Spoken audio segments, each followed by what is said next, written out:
गर्मियों के मौसम में एक गांव में सभी गांव वाले अपनी अपनी छतों पर लेटे हुए थे। चांदनी रात थी और ठंडी ठंडी हवा चल रही थी। उसी गांव में नमन अपनी पत्नी और बच्चों के साथ रहता था। नमन का बेटा राजू चांद की ओर देख रहा होता है और नमन से बोलता है, पिताजी, ये चांद रात में चांद होता है और दिन में सूरज क्यों बन जाता है? बेटा, चांद और सूरज दो अलग अलग चीजें हैं। सूरज दिन में निकलता है और चांद रात में, समझे? चलो अब सो जाओ, रात काफी हो गई है, मुझे भी सोने दो, कल काम पर जाना है। ऐसा कहकर नमन सोने लगता है, लेकिन राजू को नींद नहीं आती और वो चांद को देखता रहता है। थोड़ी देर बाद चांद का रंग बदलने लगता है और वो लाल रंग का हो जाता है। ये देख राजू नमन से बोलता है, पिताजी, पिताजी, चांद का रंग बदल गया है। देखो, देखो, वो लाल हो गया। क्या है राजू, सोने दे मुझे। ना तो खुद सो रहा है और ना मुझे सोने दे रहा है। क्या हुआ, क्या बात है? राजू डरते हुए चांद की तरफ इशारा करता है। नमन चांद को देख घबराते हुए बोलता है, ये क्या हो रहा है? ये चांद तो सचमुच में लाल हो गया है। ये सब क्या हो रहा है? तभी चांद हंसने लगता है और बोलता है, गाँव वालों, तुम सबकी मौत आ रही है। कुछ दिनों में सब मरोगे। सब के सब या तो यहाँ से भाग जाओ। उसके बाद चांद का रंग फिर से पहले जैसा सफेद हो जाता है। लेकिन गांव वाले काफी घबरा जाते हैं और अगले दिन सुबह गांव की चौपाल में मिलते हैं। नमन भीमा से बोलता है, भीमा भैया, कल देखा आपने, चांद का रंग बदल गया था और वो हमें मारने की भी धमकी दे रहा था। पता नहीं क्या हो रहा है ये सब कुछ। हाँ, देखा तो मैंने भी अपनी छत से था, लेकिन मुझे कुछ बात समझ नहीं आई। मुझे तो आंखों का भ्रम लगा।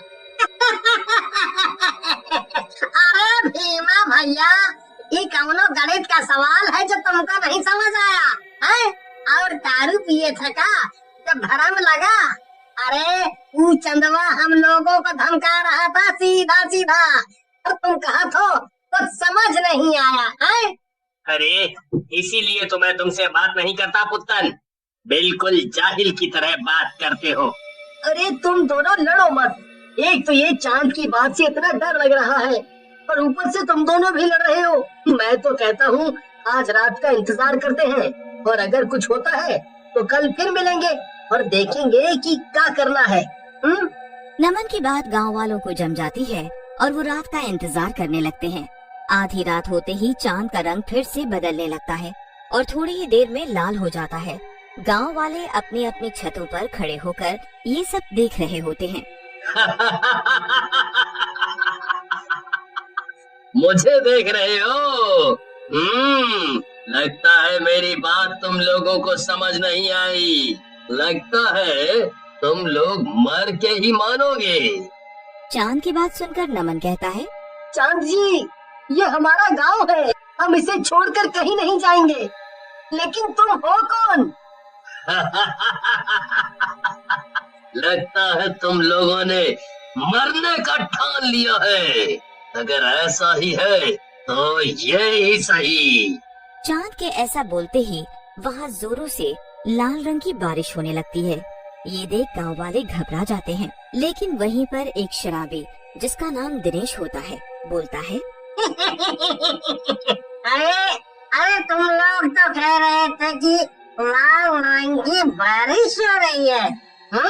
मुझे तो ये रेड वाइन लग रही है।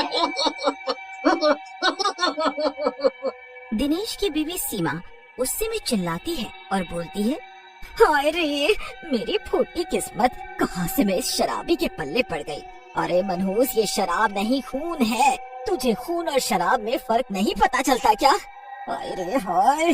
सीमा के मुंह से खून का नाम आते ही सब गांव वाले बारिश की बूंदों को हाथ में लेते हैं। वो बूंदे सच में इंसानी खून होता है। अरे ये तो सचमुच में खून है। सब के सब भागो और अपने जाओ चले जाओ। नमन की बात सुनकर सारे गांव वाले घर के अंदर चले जाते हैं और छिप जाते हैं। रात भर वो खून की बारिश होती रहती है। सुबह होने पर गांव वाले घरों से बाहर निकलते हैं। चारों तरफ खून ही खून होता है। अरे ये सब क्या हो गया? हमारी तो गेहूं की पूरी फसल ही बर्बाद हो गई। अरे पुत्तन भैया, आप रोइए मत। हमारे यहाँ तो चांद और सूरज की पूजा करते हैं, लेकिन ये सब क्या हो रहा है कुछ समझ नहीं आ रहा। हम सब गांव वाले आपके साथ हैं। हमारी भी फसलें खराब हो गई हैं। हमें मिलकर इस समस्या का समाधान निकालना होगा। क्या समाधान निकालोगे नमन तुम? देखा नहीं उस चांद ने हमें क्या कहा है? इस गांव को छोड़कर चले जाओ।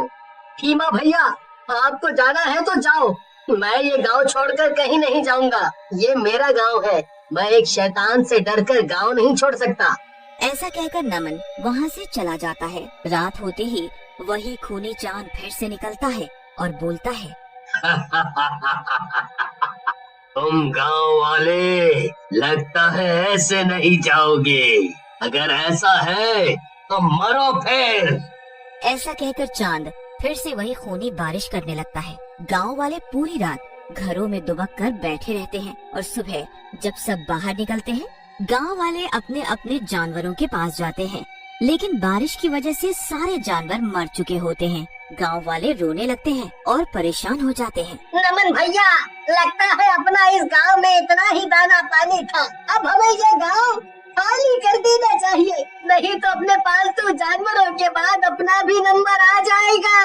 हाँ। ऐसा कहकर भीमा और उसके पीछे सभी गांव वाले वहाँ से चले जाते हैं।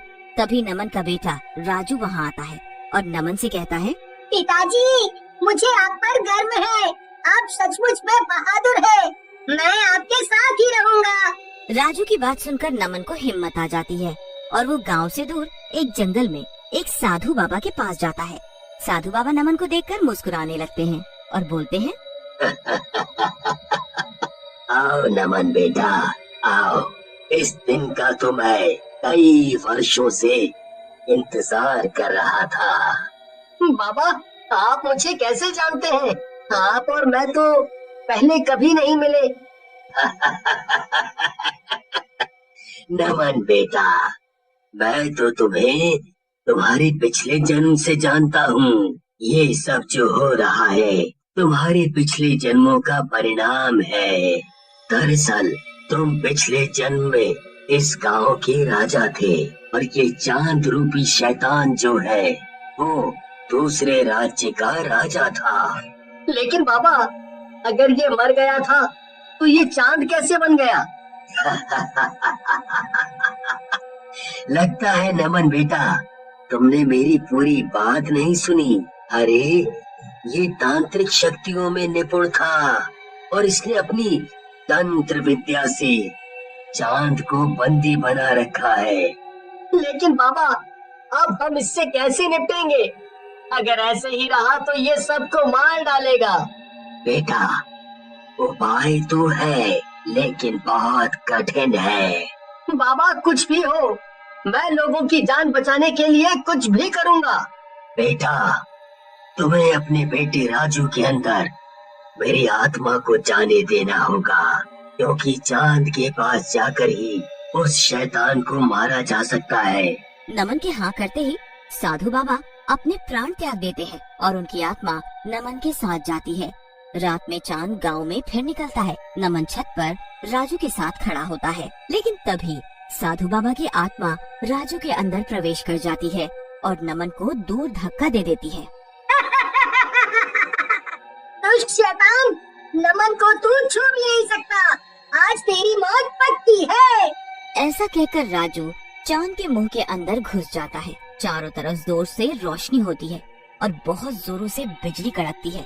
जब रोशनी हटती है तो शैतान की लाश नीचे पड़ी होती है और राजू बेहोश होकर नमन की गोद में गिरता है और सब गांव वाले भी वापस अपने गांव आ जाते हैं।